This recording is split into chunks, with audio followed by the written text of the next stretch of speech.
Hey everybody, what's going on? Nick here, founder of leadminingpros.com, and I've got a treat for you. Boy, do I've got a treat for you. I hope you have your pen and your pad ready. Even though I don't think I've owned a pen in 5 years, I hope you have yours. Okay, just because we're in the year 2025 doesn't mean everything's got to be on this guy. All right. But what I want to talk about today was rebuttals. Okay, rebuttals are extremely important. Rebuttals are the difference between you closing a deal and a dead lead. Okay, literally, literally. All right. If the lead can just say something to you and you don't have a rebuttal and you just hang up the phone, that's called a dead lead. You blew it. You killed that lead. That lead didn't die. You killed it. Okay. So, what I'm going to teach you today is lead CPR. All right. That's what we're going to do. Now, we give the lead CPR by having our rebuttals ready. All right. So, I'm going to pull up a document that I made here in the background. This is a list of all the rebuttals I could think of. Now, this could be a living document. If you've got more rebuttals, if you've got great things that you say, you let me know and I will get them added to this list. All right. But rebuttals are everything. I need you to understand that. Okay. I recently started investing for the first time. I've been in this industry for 12 years. I just started investing 2 months ago. I have 3 acquisition managers. And the same problem, every single one had the same problem. And that is they were letting a lead get off the phone without having their rebuttals prepared. When your rebuttals are ready, you will overcome the seller's objections.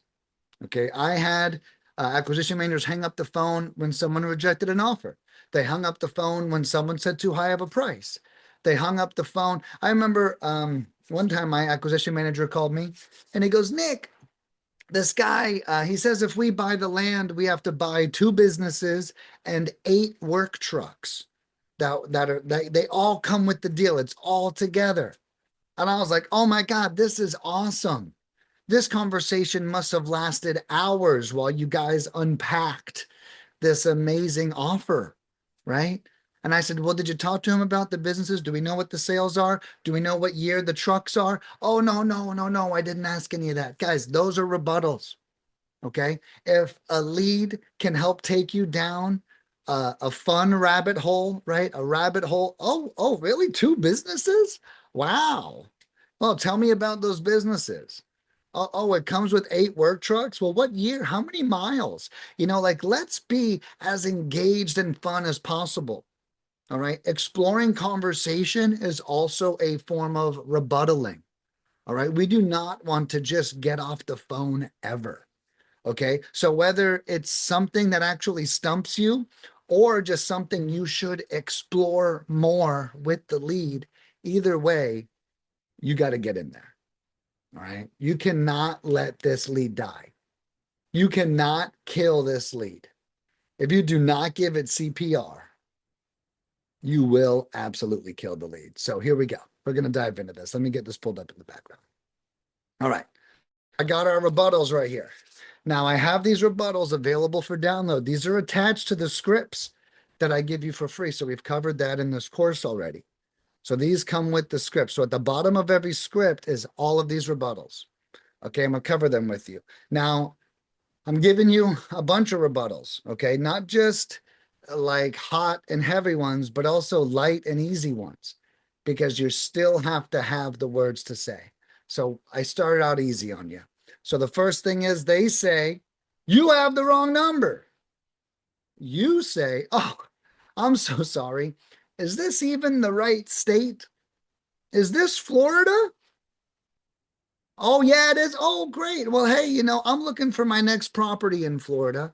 And I was actually reaching out because I was wondering if you've ever considered selling before. Okay, so I call that looping them back in. No, I'm not who you think I am. Great. Do you own a property in Florida? Yes, I do. Bam, you are who I think you are again. Okay, that's what we got to do. Number 2, I'm not interested in selling. Okay, I have a 3-string rebuttal for this. I understand. Do you see anything changing in the next 3 to 6 months? You will be surprised how good that line works. Okay. It works so good. It blew me away. One of my employees actually came up with that 3 years ago, and it changed everything for us.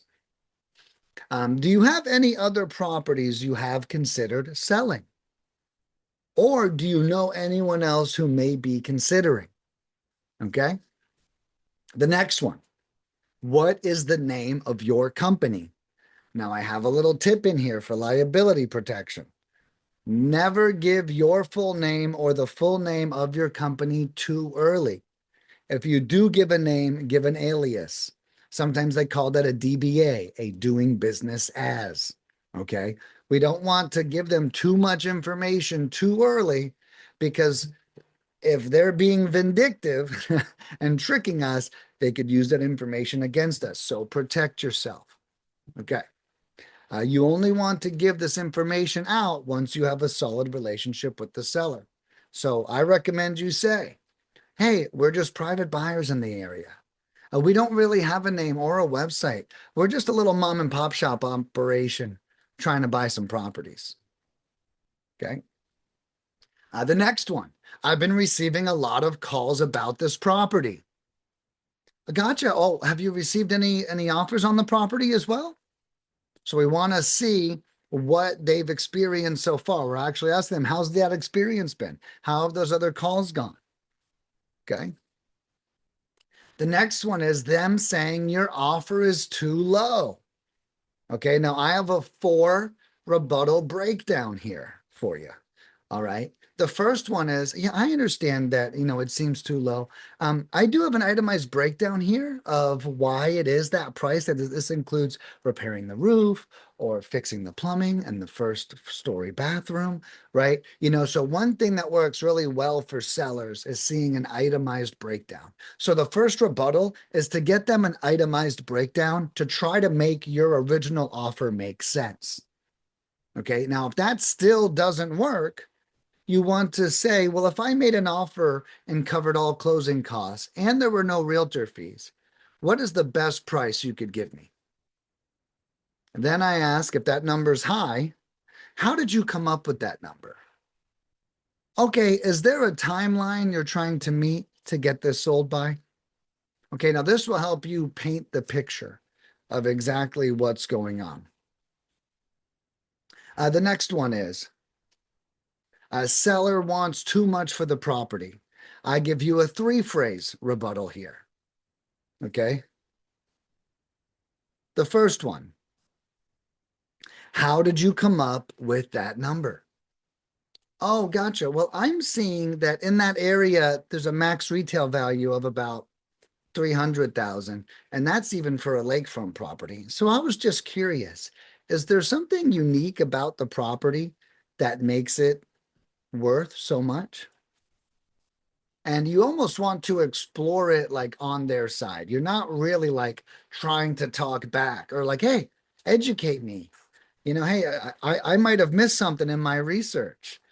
Tell me why this property is worth twice market value. And the point here is to have fun with the conversation. Again, the lead doesn't die, we kill it. Okay. So even if they want too much, that's not a dead lead. Are you going to let it die?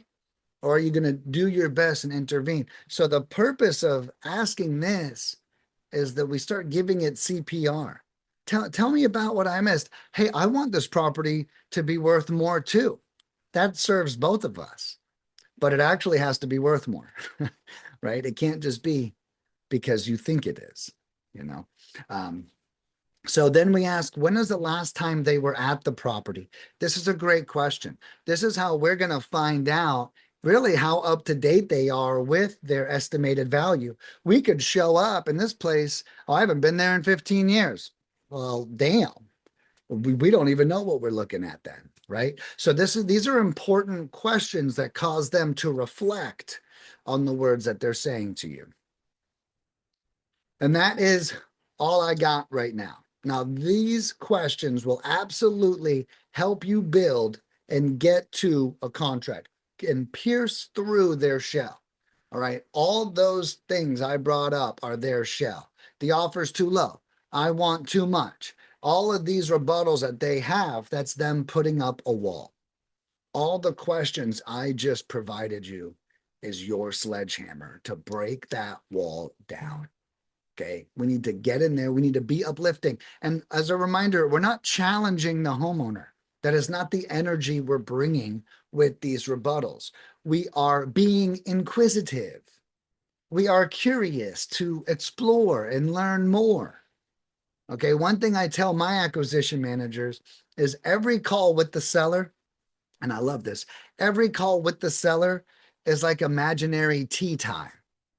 Okay, if you're sitting down with your daughter and you're having tea time with their imaginary friends, you're not so busy trying to prove your daughter wrong at every turn. Well, that's an imaginary friend, Susie. So stop talking to him. That's not what you say at tea time. At tea time, you play with the imaginary people. So if a homeowner's bringing something up, play with them.